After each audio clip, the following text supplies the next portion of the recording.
How's it going, everybody? Welcome back to another episode of The Creative Process. As you know, my name is Jaden, and right next to me, I have Cora. How are we doing today? Good, fantastic. How are you? That's good, and it's really good to hear your fantastic, really good attitude. It's always we're trying. It's always the main thing, trying and all that sort of thing. But I want to say, first of all, a huge thank you for taking the time out of your schedule today to come on to the channel and talk about what you do. Really excited to have you here. Yeah, sure. Oh, that's okay. And so I guess when it comes to the creative arts, for people to give people an understanding of what you do when it comes to, I guess, the arts community, creative arts, what do you do with yourself? In terms of performance, I perform burlesque and I do some commercial dance work from time to time. I've done TV and music videos, that kind of thing. Predominantly at the moment, it is burlesque. Yeah. I do also teach. I teach burlesque and I teach jazz and contemporary as well. Amazing. And just the occasional photo shoot and things too, which I'm trying really hard to get more into at the moment.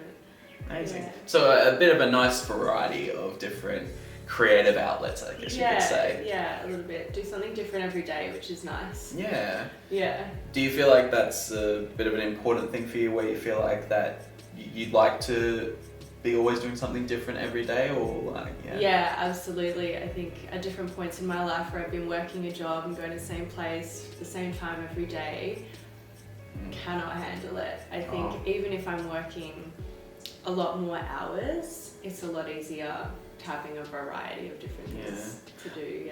I guess because you as well don't want to, I guess in a way bore yourself as well, like going to that same thing, doing it over and over again to the point where you're like, what am I doing with myself? I can't keep doing this. So I definitely get that, and sometimes it's always good to have a bit of variety. And as a creative, I think a lot of the times when I've talked to other creators, they have multiple things because it's what they do enjoy, to do not just one area of interest, but like multiple areas. Yeah. And I think that's really awesome. And like, I guess when it comes to burlesque, how long ago did you begin your burlesque journey? I'm very new to burlesque. I've been doing burlesque for about 6 months. That's amazing. Yeah, I've been dancing a lot longer than that. I've been dancing since I was a kid, in all different styles and in all different types of work, I guess. Yeah. But burlesque is only about 6 months. And like, I remember when you told me that, I was like, are you serious? Like, I'm like, I would have thought a lot longer than that, because like you're just, the work that you produce and just the performance you do, I'm just like, far out. It's like amazing and absolutely phenomenal. So I was just like, when you said 6 months, I'm like, come on, you're pulling my leg on. Thank you so much. Thank you. That's awesome. Oh no, yeah, absolutely incredible. And I've seen, like, so I think I've seen you perform a few times at the Speakeasy now. I think I've actually, I've lost a lot of count, but every time I see you perform, absolutely incredible every time. And like, I guess, what was for you, why did you decide to take that journey into burlesque? Like, what was the inspiration, I guess you could say, behind going into burlesque? I guess, and I know we've had this conversation before, similar to you, I didn't really know anything about burlesque. Kind of growing up in dancing, that was not a side of the dance world that I had ever really known anything about or looked into.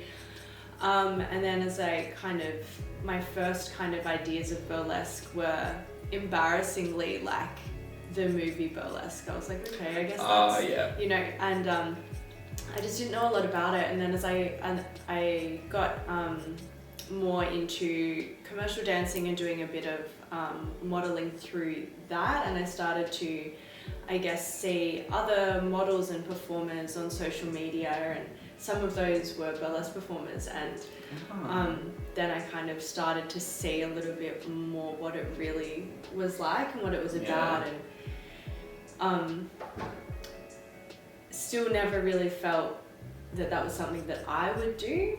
But then kind of the opportunity with the position I have at Speakeasy just a little bit fell into my lap, and I was like, I guess I'll dive into this head on, and accidentally I fell in love with it. So here we are. Amazing. And it's always funny when, talking about the movie Burlesque, it's always like, I even had to say to, like when I've talked to people about Burlesque and all that, they go, oh, like the movie. And I'm always like, no, I'm sorry. It's like, no, it kind of lightly brushes the top of it, but other than that, no, it's not a really good interpretation of what burlesque actually is. No, not at all. Now, like, being so involved in it, it's like the depictions of burlesque that I had seen in the media previously, I just... Yeah, very far different. Cry. Yeah. Very different to what actually burlesque is. And it's, I think every time I like to say to people, it's like, if you want to experience burlesque, you have to go to a show. I think it's easier to explain because it's such a variety of different, it's just spreads itself out a lot. Yeah. Of what actually burlesque is. So it's always a hard question. It's like, what is burlesque? It's like, I'm not sure. It's a very hard question, isn't it? Yeah, and like I really hadn't been to any shows either until I started being in the shows. Oh, really? And, yeah, and so then kind of starting to meet people and see them perform at the same time as I was starting to perform was a really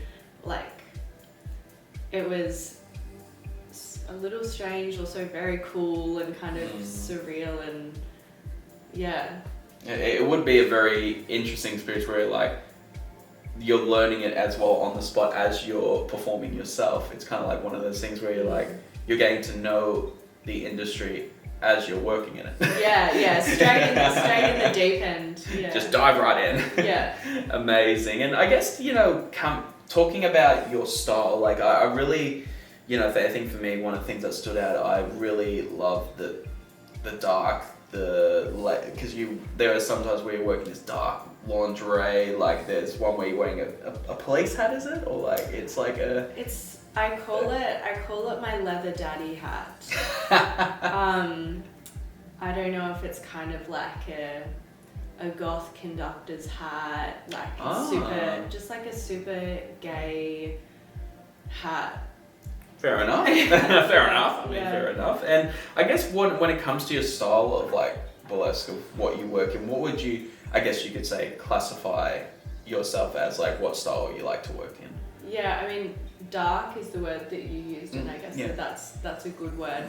I think, kind of as I said before, I didn't really have a good idea of what I was doing when I was starting out, and in that kind of early stage, the idea I had of what burlesque was supposed to be was that it was this classic, traditional kind of the real old school burlesque. The classic stuff. Very glamorous, very Dita Von Teese. And there are so many incredible performers in Melbourne that do classic burlesque, and I kind of saw that and thought that I had to maybe fit into that a little bit.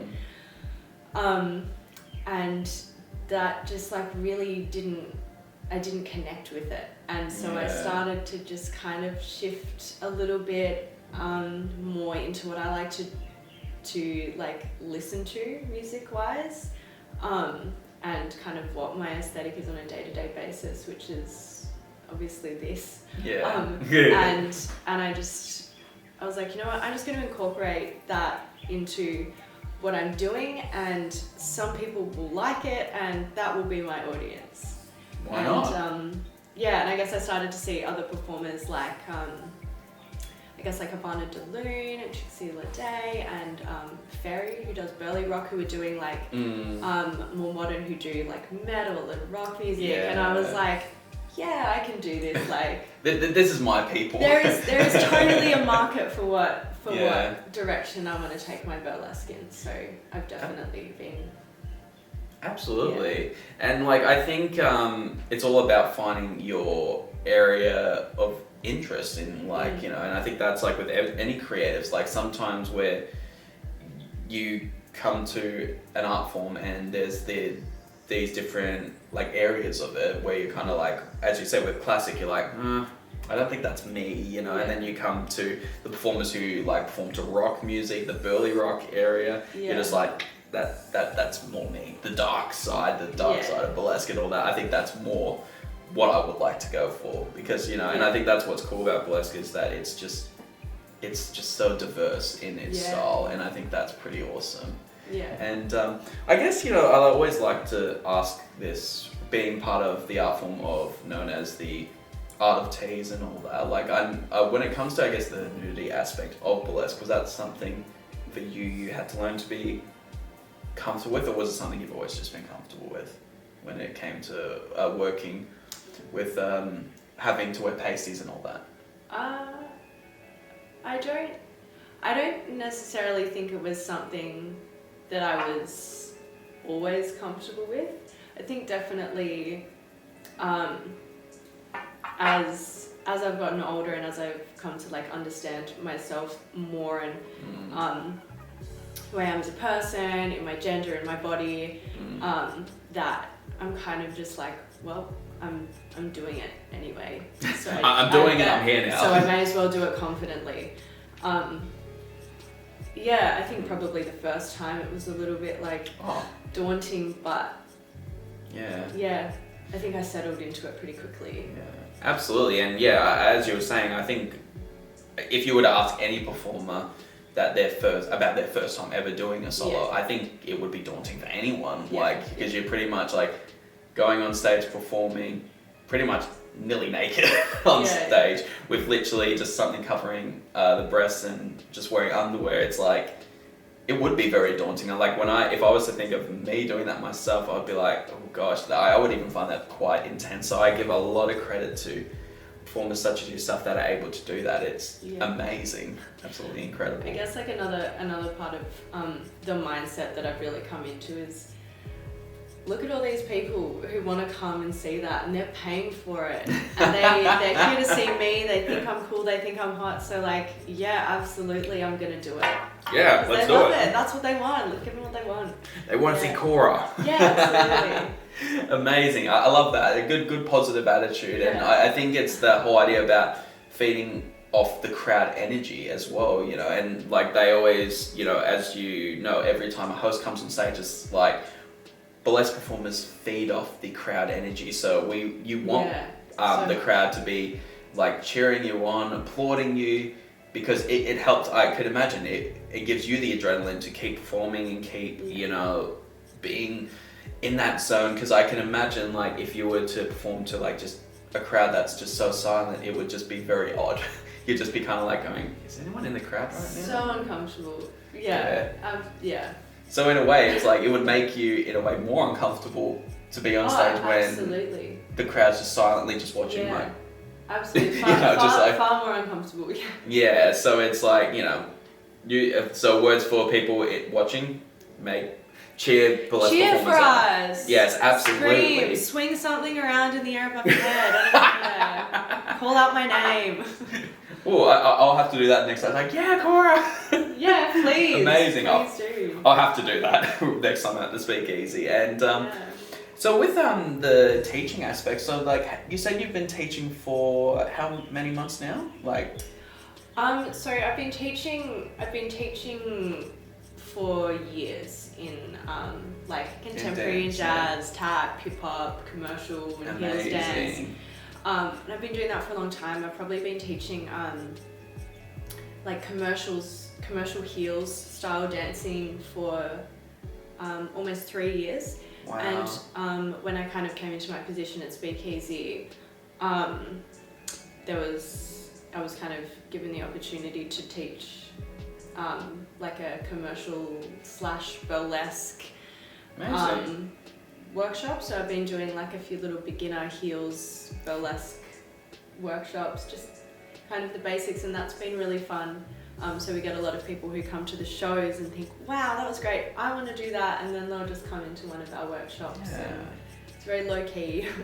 I can imagine it would be in a way for you a really great feeling that if someone was to go to one of your shows and then literally you would have like one of the people in the audience go like, I would really love to do what you do. Like, what, you know, how can I find out more information? And like, I feel like it would be just such a huge compliment that you inspired other people to take that step to try out burlesque. And I think that would be a really great feeling. Yeah, it is. It's very flattering, and it's a little bit surreal sometimes as well when people come up to me after the show and say, "But that was so great," and I'm like, "Was it?" It's and then they're like, "Yeah, I would love to come and learn. When can I do that? Love to like learn some of the bits that you do up there." And yeah, it is a bit surreal. Oh, it would be, and absolutely incredible, and very, as you said, very flattering to have someone just who you don't even know just come up to you and say, "That was incredible, like that was amazing." And I can imagine that probably would have been the same thing when I approached you the first time, going, "Oh my gosh, that was so cool," you know, and all that. Like, I definitely can imagine that would be a really, as well, a great feeling, but then also very surreal feeling, because you'd just be like, "Oh, I don't know who this person is, but thank you very much." Yeah, totally. Oh, it's absolutely incredible. And I guess as a final question for, you know, like, I think this interview will be out around October, like around in October. What are some of the things that you are going to be working towards in the future? October is Goth Christmas. So at Speakeasy, we're going to be having some Halloween shows at the end of the month, having shows on the last weekend of October and even on the Monday night, which is Halloween. So I've got some fun, spooky, metal stuff in store. Amazing. At Speakeasy Theatre, and I'll have links to those shows for anyone who'd like to come and see. It'll be in the video description as well. Then that's amazing. Oh, you'll definitely have to keep me posted, because I'd love to come to one of those shows. That sounds amazing. Of course. Please. And well, once again, Cora, thank you so much for taking the time out of your schedule to come onto the channel and talk about what you do. I really do appreciate it. Yeah, thank you. That's okay. And for everyone watching at home, thank you for tuning into another episode of The Creators Process. If you want to check out Cora's amazing work, I'll leave links to everything they do down below. Go support them. If they are performing in your area, please go and see them. Absolutely phenomenal. Just absolutely incredible person as well. Amazing individual, amazing performer. Absolutely incredible. I kept saying that. And as I keep saying, let's keep supporting our amazing community. Go to shows, go to performances, pay for photography, pay for artwork. We have the power to help each other out during these times. And yeah, let's keep supporting our amazing community. Comment, like, and subscribe. And I will see you in the next episode.